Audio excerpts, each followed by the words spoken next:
time I see all the participants are coming in. So you are very welcome.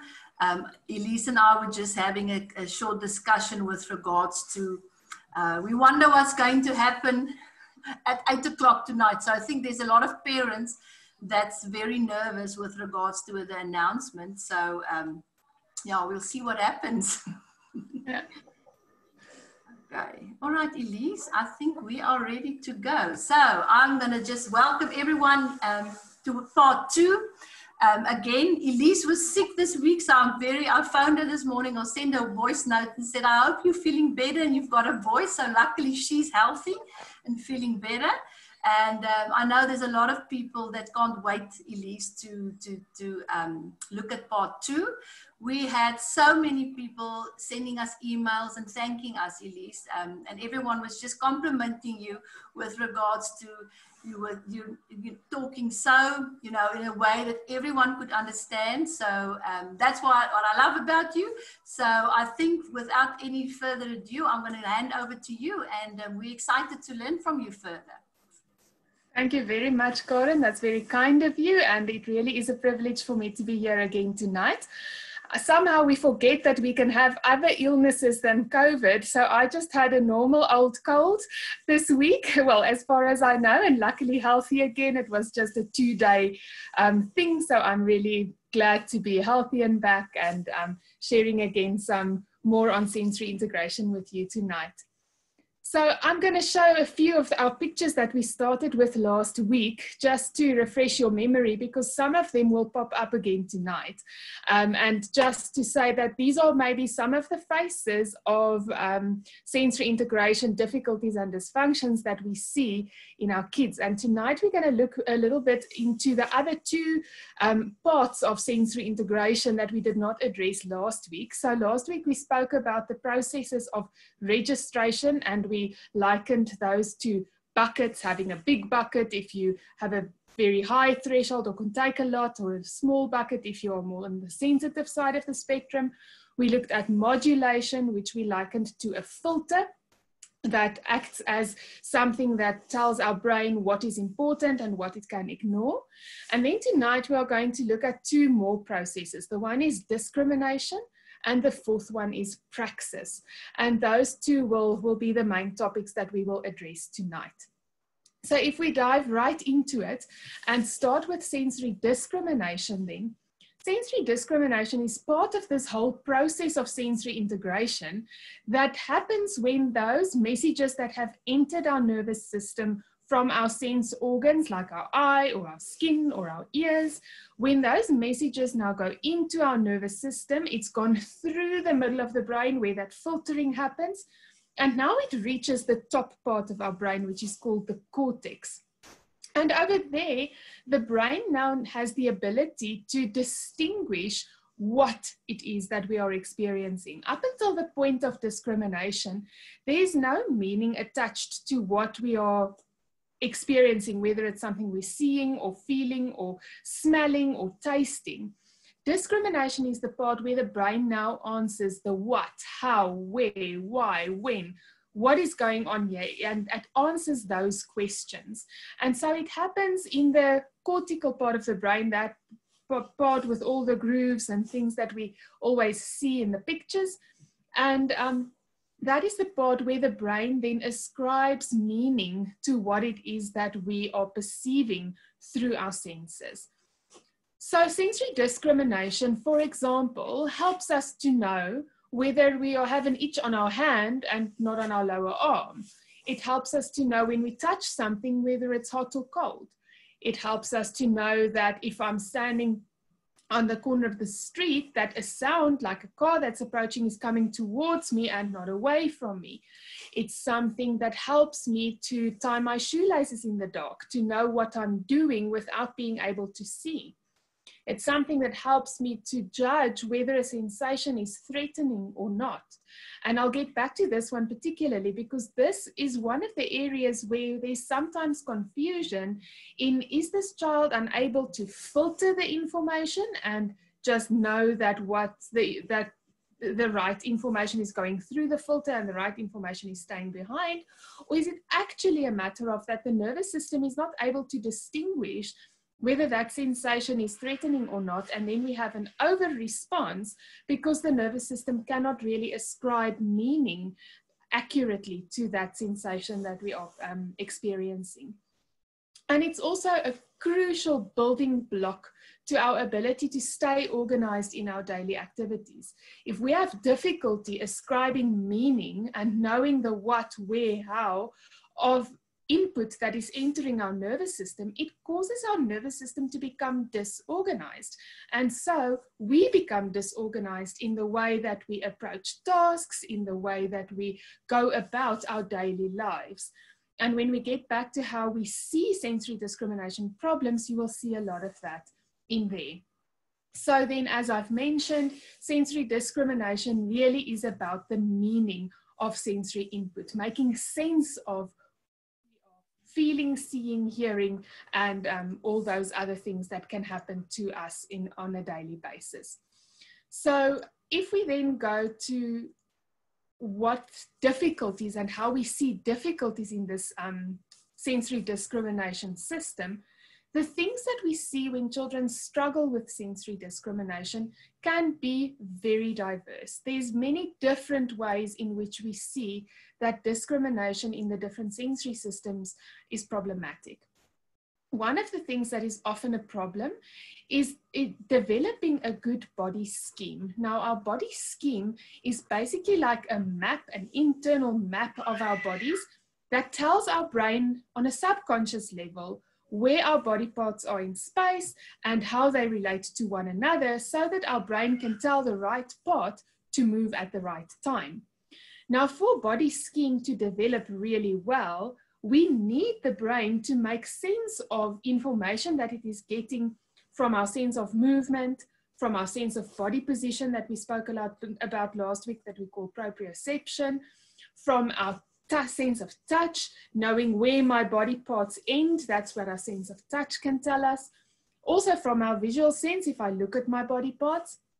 And so that internal map of our bodies that our brains develop is really dependent on accurate sensory discrimination. It is necessary for our brains to get good and accurate information about the different inputs that we are receiving to draw an accurate map. Otherwise, it's like drawing a map that's a little bit off. And then when I need to get somewhere on that map, I don't always hit the target. So it results in gross and fine motor difficulties often, as well as oral motor difficulties, and that can present in difficulties with speech, development of clear articulation when we talk, and also abnormal responses to movement. If my body does not discriminate well where my body is in space, I can be very hesitant to move or very hesitant to be on elevated surfaces or to slide down a slide because my body is unsure and therefore does not feel safe. So that's one way in which we sometimes see sensory discrimination difficulties. We also see it in that children have difficulty with interpreting sensory information. So being able to distinguish similarities and differences in different sensory inputs, like if I'm looking at pictures, being able to see the difference between the one and the other. If I listen to sounds, can I hear the difference between a p and a b? Can I localize where sounds are coming from? Can I localize where I have been touched and how hard have I been touched?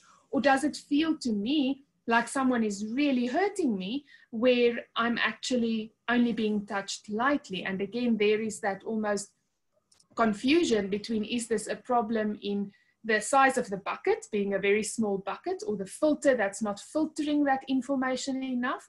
Or does it lie on the level of struggling with ascribing meaning to what it is that I am feeling or seeing or hearing? So problems in discriminating tactile, proprioceptive, our sense of body position, and vestibular, our sense of movement, leads to us having poor grading and coordination of motor movements. So when I throw that ball, I throw it too hard or I throw it too soft. When I press on my pencil while I'm writing, I'm pressing too hard or I'm pressing too soft, because I cannot discriminate well how to grade my movements, because that body scheme is not accurate and because I don't ascribe the right characteristics to the sensory input and the feedback that I am getting in my body. And then we often see that problems in visual and auditory discrimination can lead to learning and language challenges. So learning to read, learning to write, and doing all of those language and visual processing kind of activities can stem from difficulties in discriminating the characteristics of the sensory input we are receiving in those sensory systems.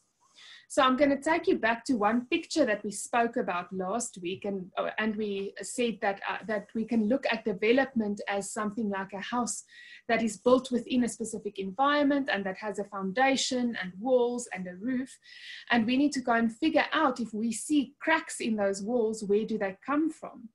Now, if we see these types of cracks that I've mentioned on this slide, we need to go and look whether those cracks are not actually coming from this red part in the foundation of the house that we call sensory discrimination.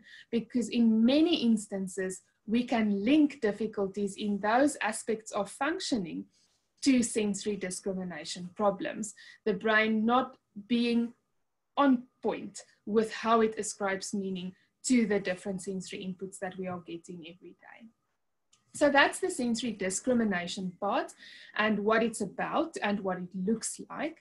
We are now going to look at praxis as the last part, and then we will get to what we can do about it for both of them together at the end of this process.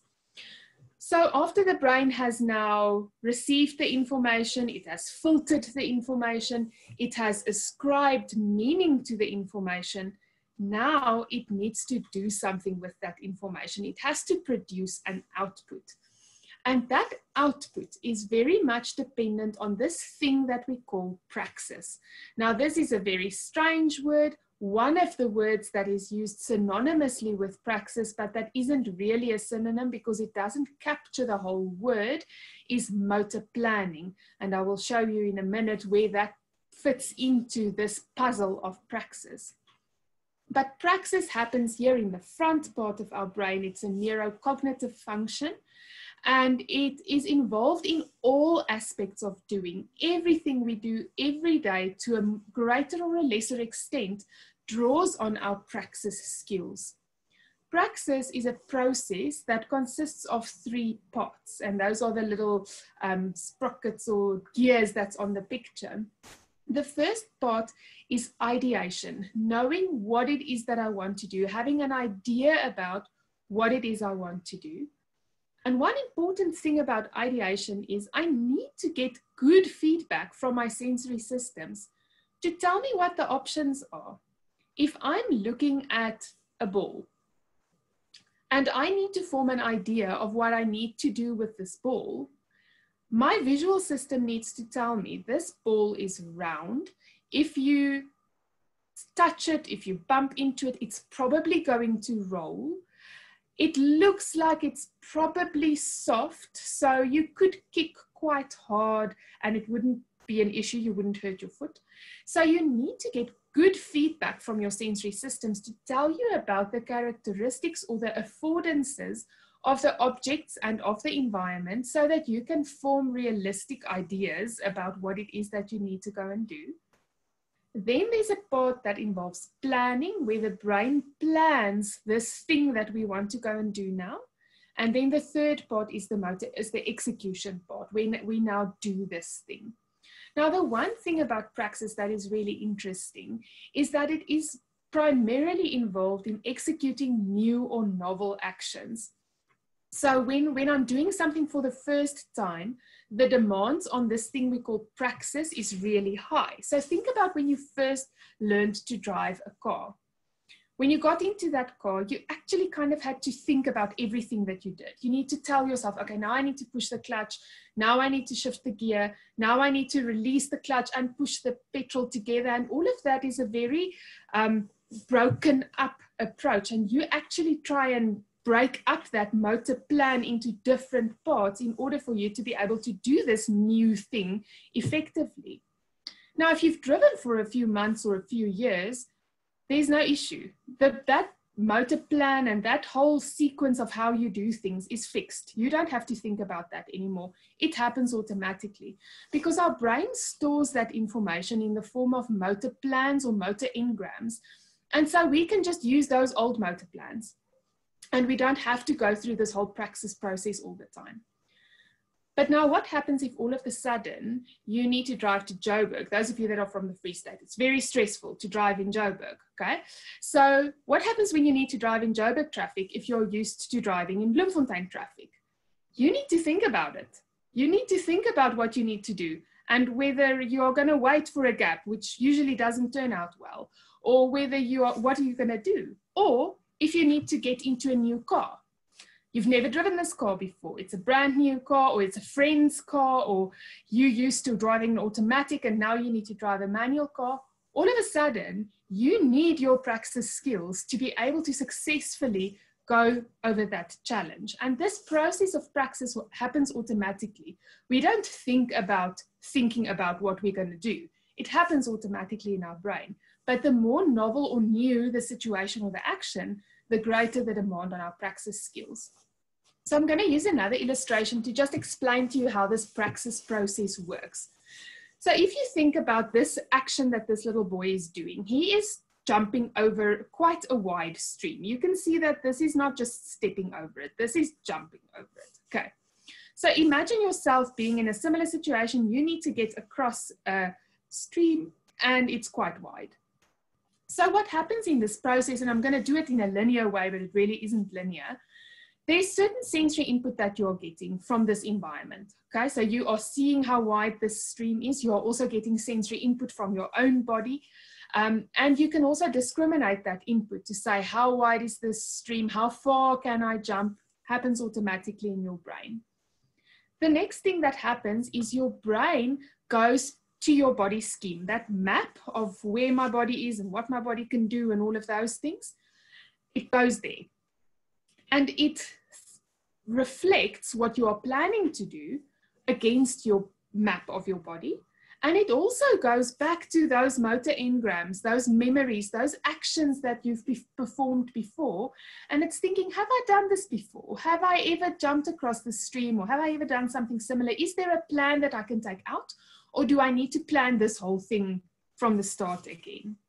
So once your brain has done that, it will start forming an idea of what it is that you need to do. You have to put one foot in front of the other. You're probably going to have to either take a bit of a run up, or you're going to have to punch down and then take the leap.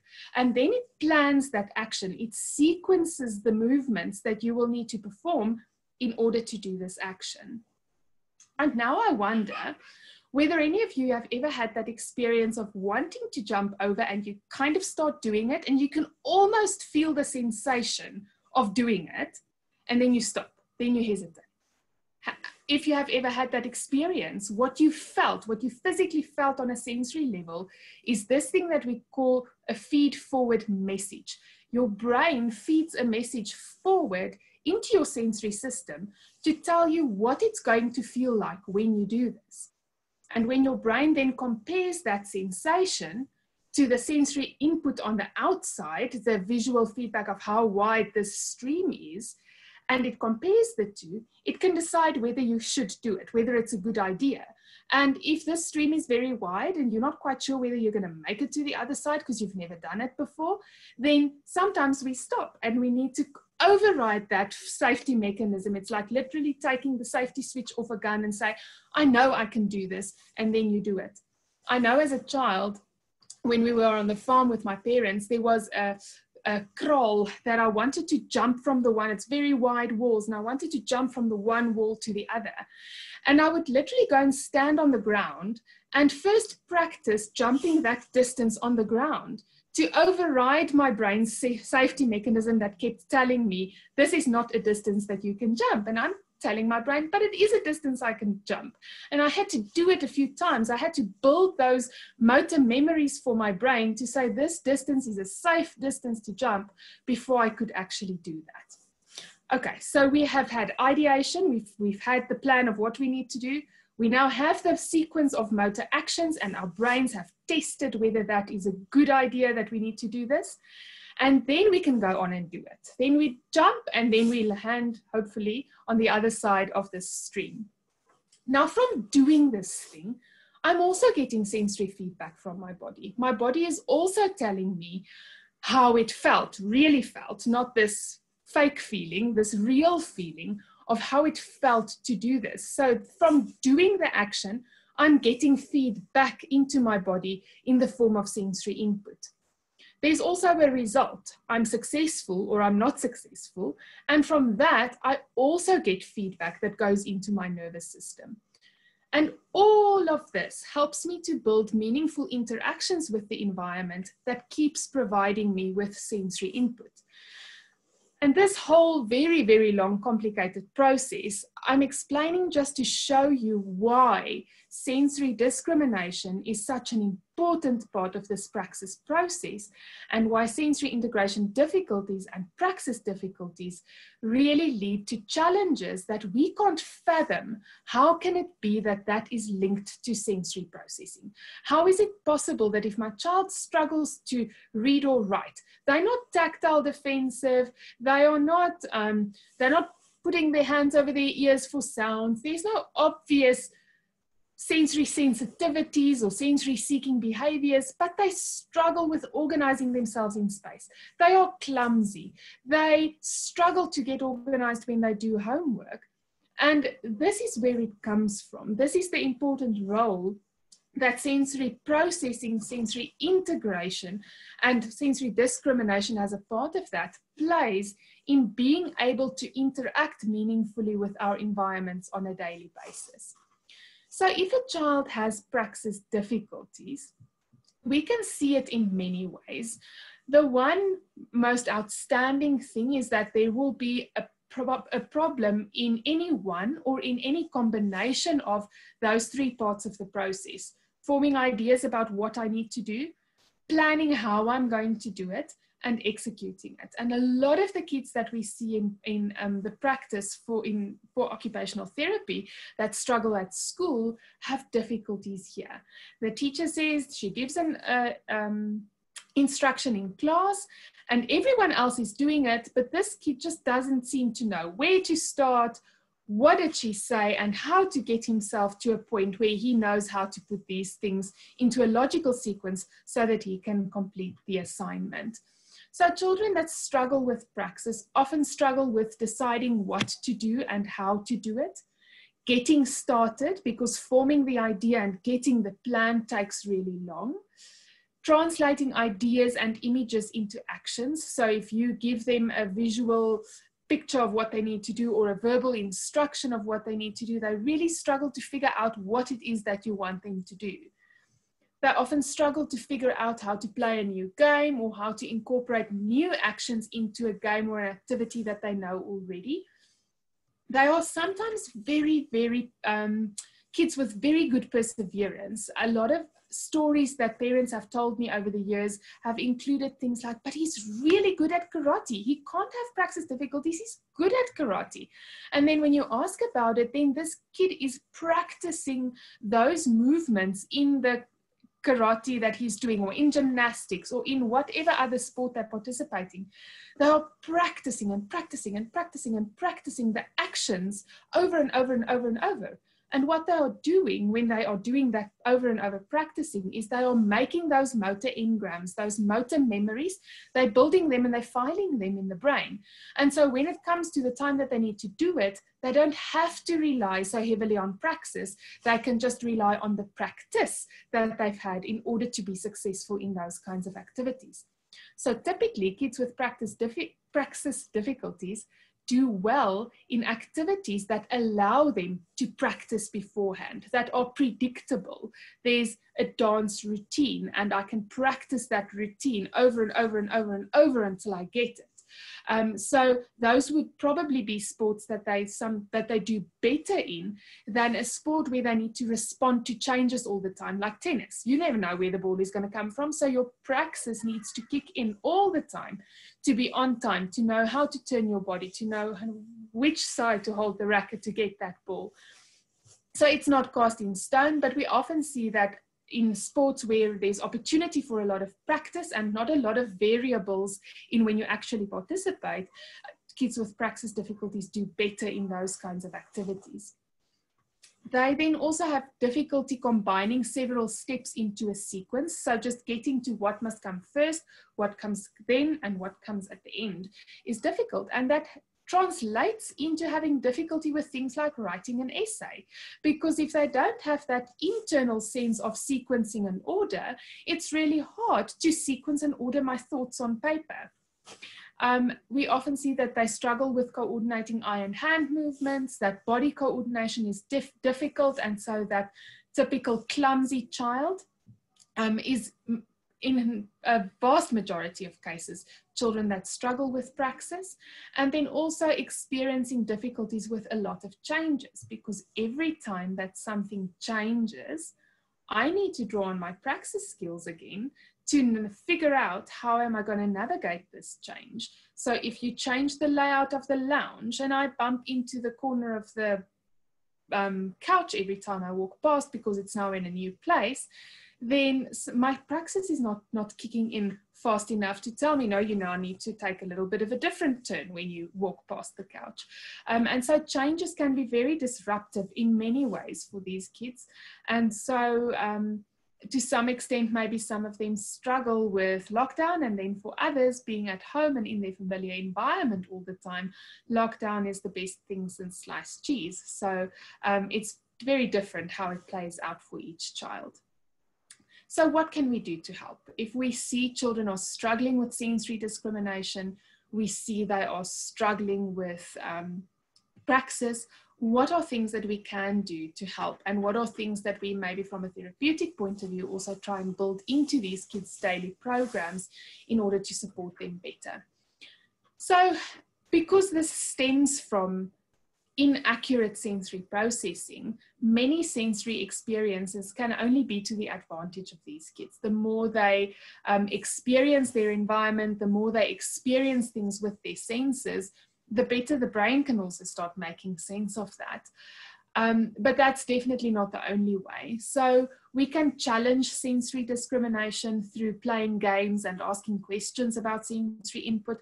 One of the games that I often give for homework for kids that struggle with discrimination in their tactile system or their sense of touch is drawing a picture on the back of their hand or on their backs, and they have to guess what it was. Or you play a pinpoint game where they have to close their eyes and you touch somewhere on their arm and they have to try and touch on the same spot. So trying to localize or trying to figure out the shape of something that has touched them. We all know the I Spy and the spot the difference kind of activities in the visual system that helps with that discrimination, and helping them to really challenge their ability to notice the similarities and differences in the different sensory inputs they are receiving. What is important though is not only to challenge them, we also need to help them because they struggle with it. So just challenging it isn't going to make it better unless we help them. So we have to show them, we have to give them clues if they struggle to do this. Another game that's nice to play is the for the sense of touch is just a guessing game where you put lots of things in a pillowcase and they have to feel what is in there. Is it a pencil? Is it an eraser? Is it a spoon? Is it a fork? What is in there? They need to identify it without seeing what it is. But if they struggle with that, help them, give them clues. So you can ask them, tell me, what does it feel like? Is it hard or soft? Is it cold or is it warm? Is it round? Is it square? So that they can start figuring out what the characteristics are of the things that they are working with. We can also help them to discover with more than one sensory system, using multi-sensory means to help them with this.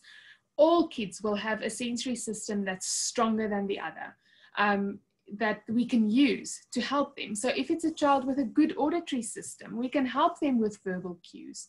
If it's a child with a strong visual system, we can help them with visual cues for things that they can't otherwise do. If it's a child that struggles with touch discrimination, getting them to look what they are doing can help them initially to figure out the task that they need to do. So using the stronger sensory systems to help the weaker sensory systems is one of the core foundations of sensory integration therapy at the end of the day.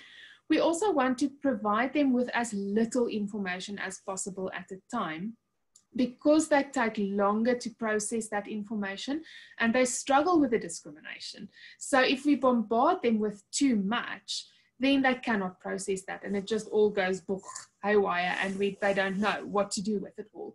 So if it's possible, we want to give them information, instructions, whatever it is they need to do in small, manageable chunks, not too much at a time, and then also give them enough time to respond to each of those instructions so that they have time to process the information and then continue with the rest of the task. We also want to limit unnecessary stimulation in the environment, because the more information there is, the more information the brain has to process and focus on, and the less energy it can spend on discriminating the sensory input that it has to focus on at that point in time. So if we think of something like the workspace where they need to do their schoolwork or their homework, the less distractions there can be and the cleaner and without unnecessary things on the surface those areas can be, the better for a child that struggles with sensory discrimination. If we look at the kids that struggle with praxis, some of the things we can do to help them is to help them think about ideas of what they can do. So if you are playing and you're building blocks, I wonder what we can do with this. What else can we do with it? Help them to experiment and explore with the characteristics of the materials they are working with. You can also ask them to tell you what they are going to do and how they are going to do it, so that they, on a cognitive level, try to sequence and order what it is that they are going to do. That helps them to organize their own bodies in time and space much better if they have a plan that they can go according to. So that process that happens automatically for many others, sometimes we need to do in bits for a child that struggles with praxis. If it is if a motor action is successful, if they've now accomplished something they haven't been able to do before, allow them with opportunities to repeat and repeat and repeat and repeat, because that builds those strong motor engrams that they can go and draw on in future when they need to face that same obstacle. We often see when we work with the kids in the practice that they seem to almost get stuck on an activity. And then it's so important for us to just take a breath and be patient, because their brains need to do that so many times just to establish that engram before we can move on to the next thing. Another thing that helps them sometimes is if they can draw, if they're old enough to draw, ask them to draw what they are going to do. So if you are planning something, let's say you're planning a science project or some other thing that they need to build for school, let them write or draw or plan out the sequence of what they are going to do before they start. We often see that kids with praxis have avoidance behavior for anything that might be challenging, because they have been faced with not being successful so many times in their lives. They're used to failing, so they start avoiding anything where they don't have a plan or where they don't know for sure they are going to be successful. And so we want to give them some control back and help them to re-establish that confidence of being able to do new things. They can often also be very controlling friends. They want to control the games. They want to be the one that chooses what games we're going to play. They are the director telling everyone else what to do. And the reason is not because they are being mean or nasty. The reason is they're trying to maintain control. And the more they can control what the game is or what everyone else is going to do, the more they can participate successfully, and the more guarantee they have that what they choose to play is something that they might be good at. So that we need to help them to have plans and to build on their repertoire of plans and of motor memories so that they can be more successful in future engagements. And then we also need to help them with planning and sequencing of tasks. And here visual aids are a great help. I know that those of you that have kids on the autism spectrum will know the value of visual cards or visual schedules. That just gives your child a sense of control. And coincidentally, there's very good research showing links between Praxis difficulties and autism, not as a causative factor. I'm not saying if your child struggles with Praxis, they have autism, but many kids, a very large proportion of kids with autism spectrum disorders have very, very big difficulties in Praxis. And so it's perhaps one of the reasons that those visual schedules help, because it gives the sequence that the brain wouldn't otherwise create for themselves. So for my own kids, I like using things like just a morning schedule to show them what are the things they need to do in the morning, and they can tick them off or put a magnet on when it's done or close a little cardboard schedule, and it just helps them to sequence the events logically, do the one then the other, and it gives them a better sense of control and of being able to do that. And so for many tasks, visual schedules helps kids that have Praxis difficulties. So for the last few minutes that we have, and I'm again very conscious of the time, I'm just going to address one or two other questions that popped up as we were preparing for this 2 evenings of talks, and some of the other questions that arose in the previous presentation. So the one thing that often gets asked is, why is sensory integration such a big issue? Are sensory integration problems becoming more common, and why are we talking about this so much? And so I mentioned last week that over the weekend and in this week, we are celebrating what would have been Jean Ayres, the pioneer of sensory integration, her 100th birthday. And she was very, very concerned with, even in her time 40 years ago, the changes in how kids go about their daily lives and how they get deprived of sensory experiences from a young age that they otherwise would have been exposed to. And a lot of it is really not to point fingers to parents. We are doing the best we can with what we have and with the lifestyles that we have.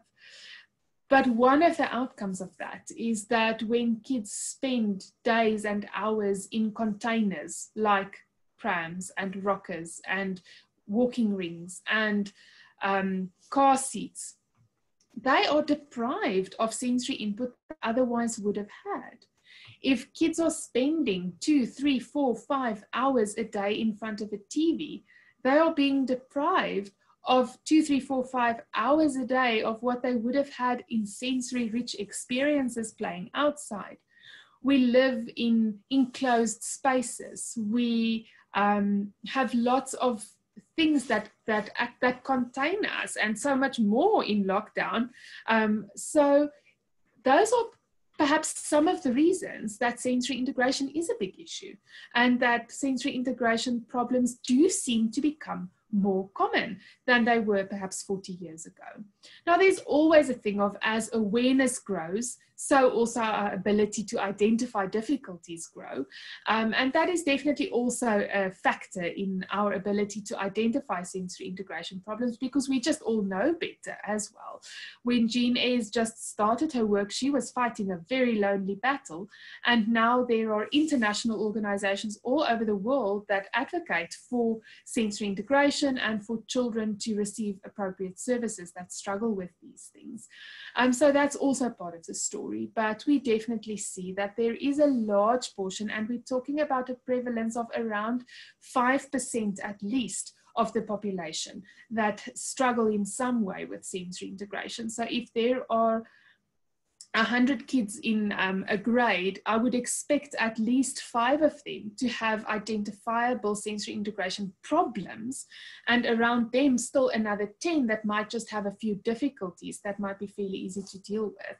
And so the prevalence varies across the world, but we're definitely looking at something that is real and that is actually more common than we think. One of the other questions is, can we measure the extent of sensory integration problems? Do we have measurement tools that measure these things?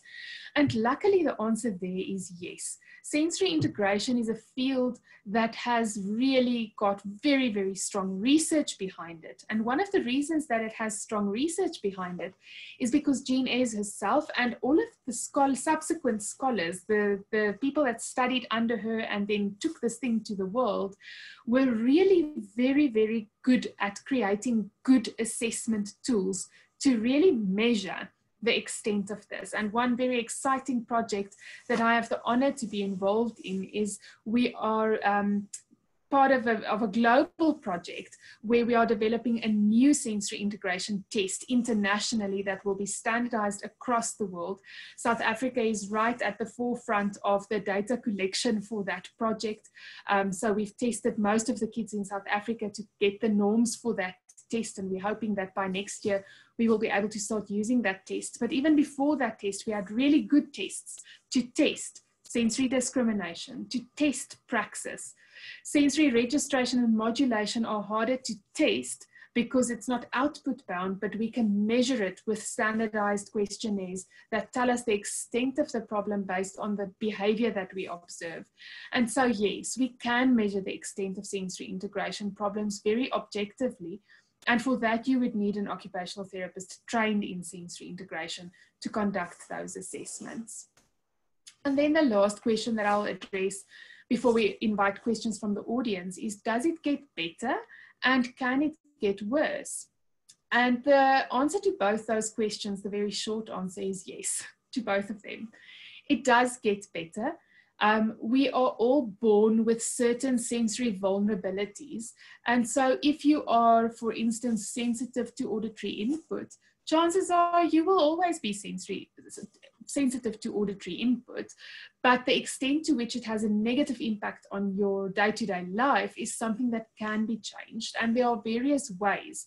So we can target that foundation of the house directly, but we can also target the environment in which that house is built. If we know that there's a crack in the foundation in a certain point, we can build other things into the environment to support that. We can't always fix the crack, but we can add strength to that foundation in other ways. And so sensory integration treatment should always be a multidimensional approach. It's not just a bottom-up approach of trying to fix little blocks. It should entail also looking at what can we change within the environment, what can we change in the task demands to best support this person in this environment. And so the research is luckily really clear and really good to show us that we can make a difference in functioning, not just in sensory integration, in how people function and how kids are able to cope with the demands of their daily lives with intervention. So yes, it does get better. It doesn't always go away completely, but if we change the environment to be supportive, the functioning at the end can be really good.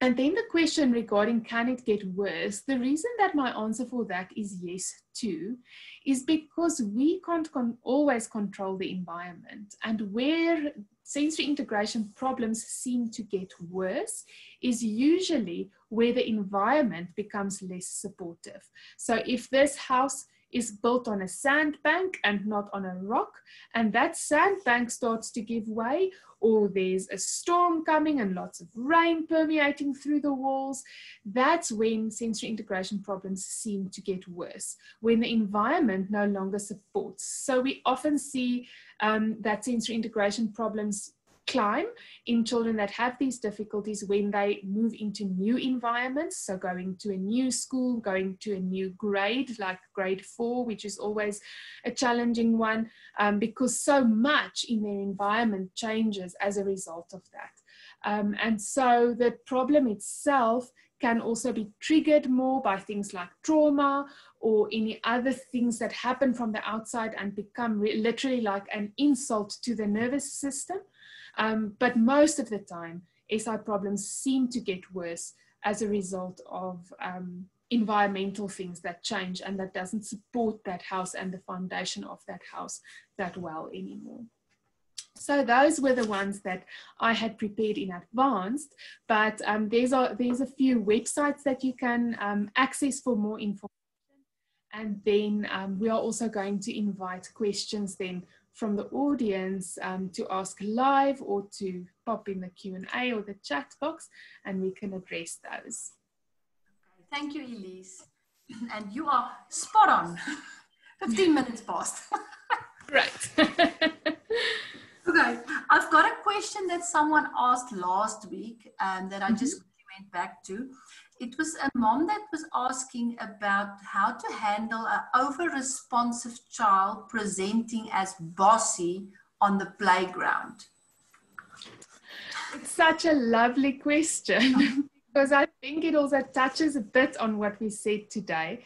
So I used the example of how kids that struggle with Praxis get bossy on the playground because they want to control and be in control. But for the same measure, those sensitive kids also want to stay in control. And that's what it's about. It's about controlling what happens to me and how I can play on the playground. And that's usually why they are bossy. And there the age will have an influence on how we can manage that.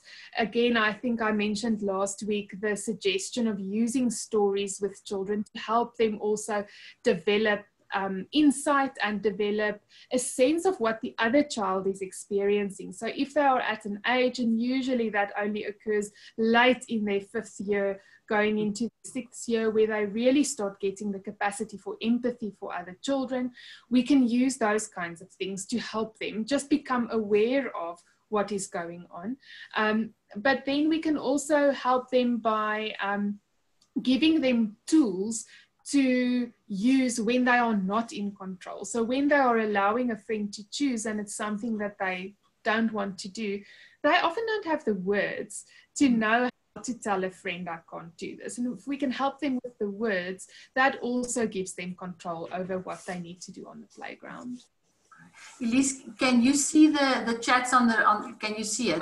Yes, I can see them. I haven't read them yet, but are we going to take on the top, Gordon? On the top, okay. Okay, right, so I'm just going to quickly read. Right, so let's look at the first one that asks, at what stage do SI problems become too much for mainstream schools to handle? And should we look at alternative education? Ooh, I might be stepping on toes now. You get this often.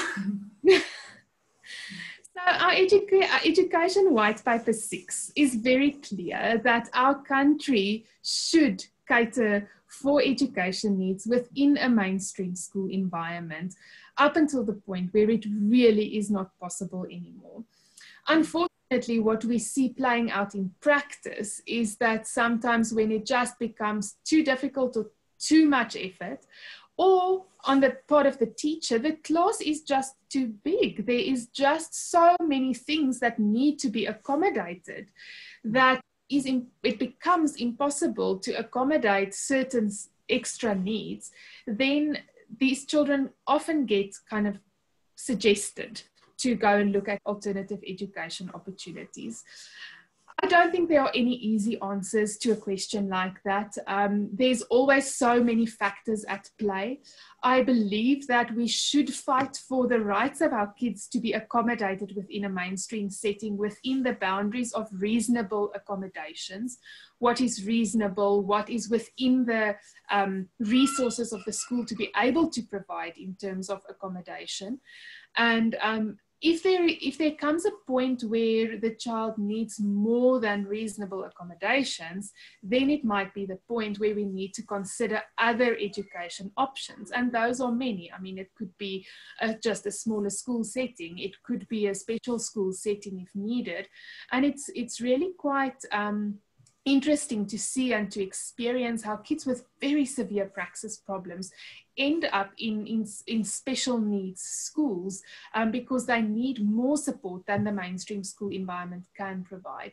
But I do think we need to advocate for reasonable accommodations for these children in as far as it's possible, and also empower teachers and support staff at school with how to help them, because sometimes it's simply a matter of they don't know how to best support this child. And if we can foster really good relationships between ourselves and our educators to take hands and to take this forward in a team way, then we have the best chance of this actually being successful.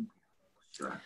I don't know if you want to add anything to that. No, I'm absolutely agreeing with you. And I think the thing is, you know, yes, because we want our children, and remember now I've got an autistic child, so I've been through all of this when he was small, is that, you know, when you look at a smaller alternative, because that is what we had to do, is that I knew that Henry could, you know, he was clever enough, if I can call that, but I had to also think of him and what was going to help him.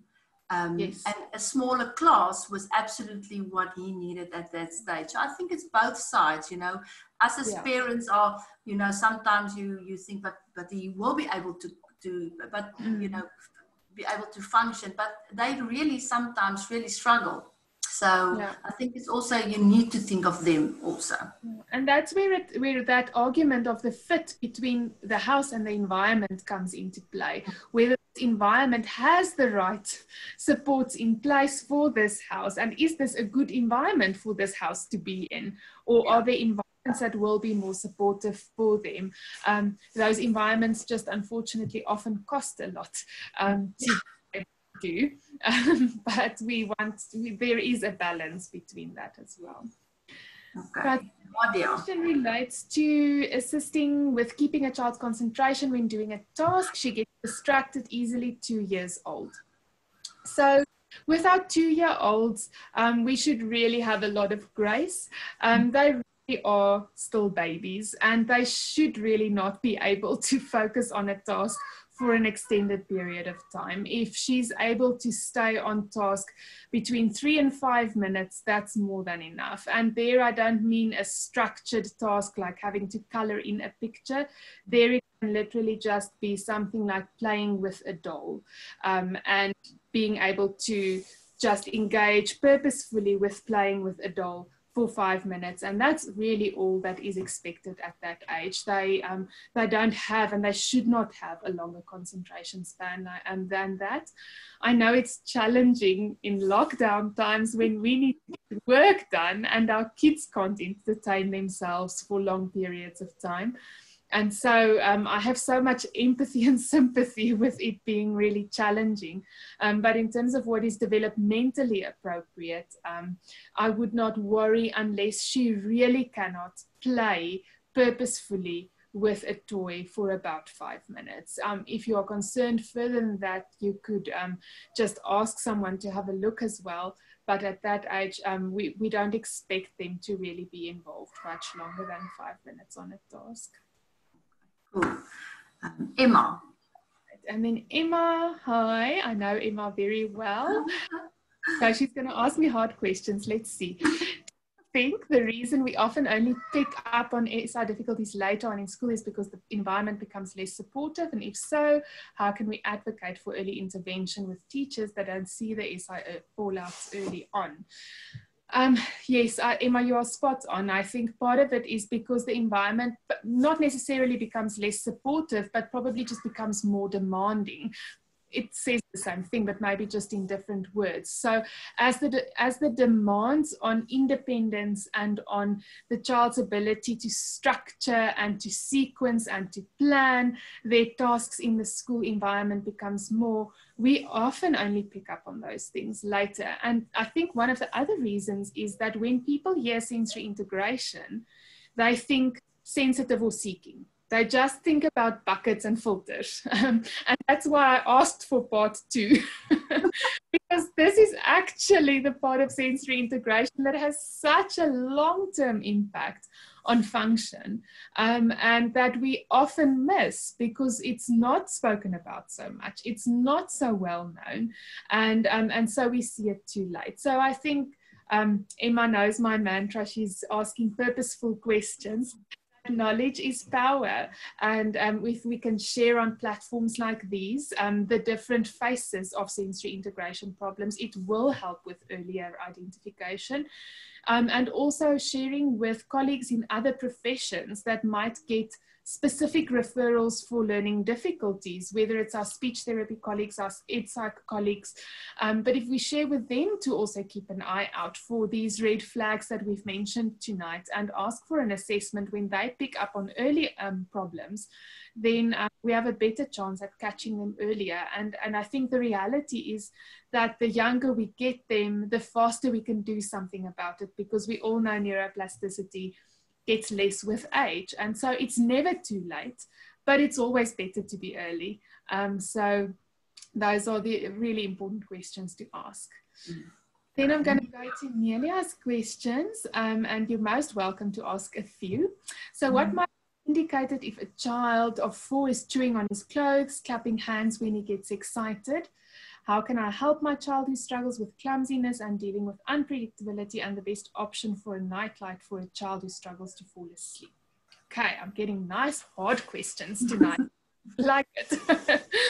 Okay, so if we look at the behaviors that you're listing for a child of 4, there are many possible explanations for those behaviors. So chewing on clothes is a very intense form of proprioceptive input. So it is a common proprioceptive seeking behavior. So he's seeking that deep pressure that he's getting from biting on the little tags and the ends of the zippers that are always gone and all those things. So it's usually seeking that proprioceptive input. And most of the time when kids seek proprioceptive input, it is because they are trying to calm the nervous system. So it speaks about a nervous system that needs to be calmed or regulated. So he's trying to regulate his nervous system through doing that.